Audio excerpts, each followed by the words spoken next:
Yeah, snakes are out earlier than normal because it is warmer than normal right now. And Liz at the Herpetological Society, that rattler you were showing us, that was a big, beefy one. Yeah, he looks hungry. And not very happy.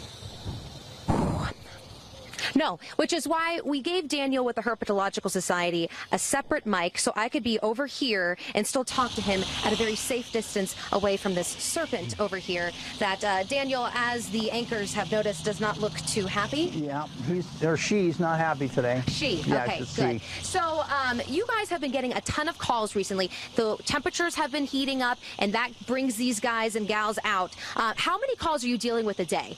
We're getting about 40 calls a day. Not all of those are rattlesnakes. A good majority are the rattlesnake calls. So we're going out on actually physically about 20 calls a day right now for rattlesnakes. And that's a lot more than last year, huh, around this time? Seems a little bit higher than last year. It's warmed up a little earlier this year. We've had some good rain this year, so they seem to be really active right now. And you're dealing with, it's not just like people are hiking and seeing these guys. They're in homes. You said you've seen them in guest houses. I mean, give me some places that you've seen these things. Well, in the last month, I mean, they've been out for about a month now. The last couple of weeks, of course, with the really warmer weather, they've really been active. But I've taken them out of a guest house. I've taken them underneath somebody's couch in their living room, backyards, front yards. I mean, all over the valley. So it's not just because you live in the North Valley or somewhere remote and, away from the city.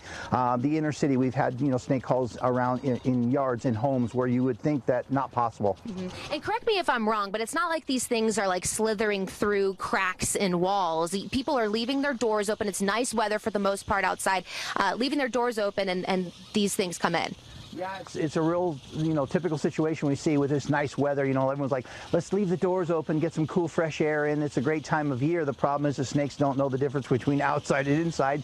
And when you leave a door open, they sometimes accidentally wander into your house. And that's not a good thing, I can tell you. Right. So tip number one, don't do that. Leave all of your, shut all your doors and things like that, right? Yeah, screen doors work fantastic. It still lets the fresh air in and yet keeps all the critters outside. Sure. So some other tips for people. If you come across one of these things, do you pick it up?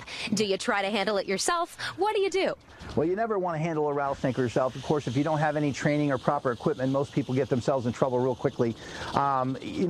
Stay away from the snake. Really, a snake like this has a strike length of about 2 feet.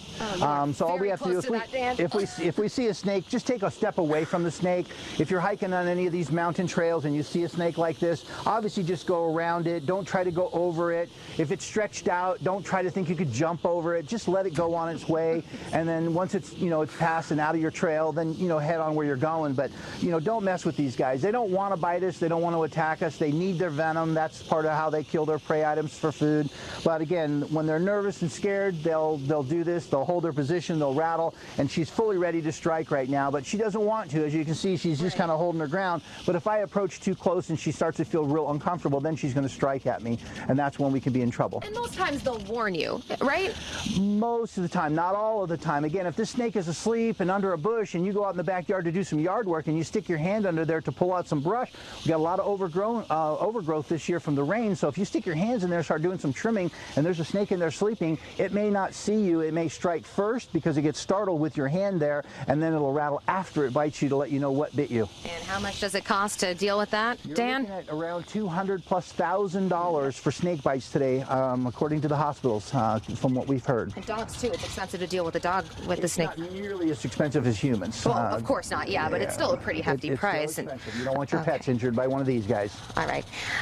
Daniel, we are nearing the end of our segment, and you can put that thing away now. That'd be great. Thank you.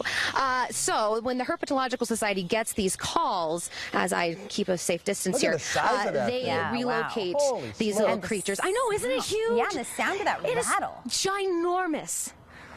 I know, which is good. Like, you want it to be loud like that so that you can hear, So the snake is now safely put away. Daniel, thank you. No one here has been hurt, and call that a success. Yeah, for good reason. I don't want to deal with that. You shouldn't. If I were in your situation, seeing that snake in the mailbox, I would have never been able to get mail again. I am very scared of these things. So Near the mailbox. I will stay away. Yeah. All right. Now, there's a snake whatever. in the mailbox. Same thing. That would be. That would have been a story. Yeah.